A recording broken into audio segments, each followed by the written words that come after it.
ইন্ডিয়ার কোনো free fire প্লেয়ারকে যদি জিজ্ঞাসা করা হয় তোমাদের সার্ভারে কি কোনো ডায়মন্ড কিং আছে, তখন তারা গলা উঁচু করে বলে আমাদের ইন্ডিয়া সার্ভারে একজন লোকেশ গেমার আছে, যিনি কিনা এক একটা ইভেন্টের পিছনে লক্ষ লক্ষ ডায়মন্ড ইনভেস্ট করে। নেপালের কোনো ফ্রি ফায়ার প্লেয়ারকে যদি জিজ্ঞাসা করি তোমাদের দেশের ডায়মন্ড কিং কে, তখন তারা বলে ওঠে the one and only টন্ডে gamer, যিনি কিনা প্রত্যেক বইয়ে পাশে হাজার হাজার লক্ষ লক্ষ বেজেস কিনে থাকে।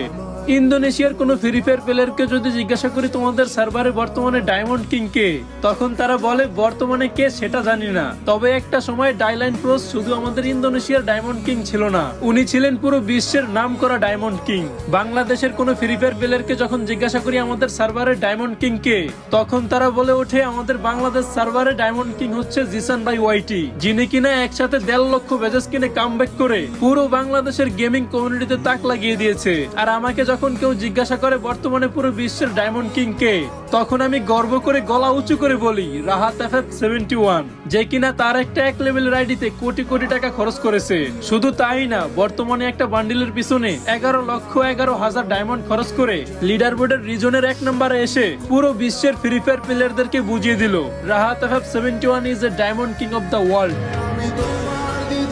আর গাইস, কম দামে দ্রুত ডায়মন্ড টপ আপ করার জন্য এখনই প্লে স্টোরে গিয়ে সার্চ দাও বট টপ আপ।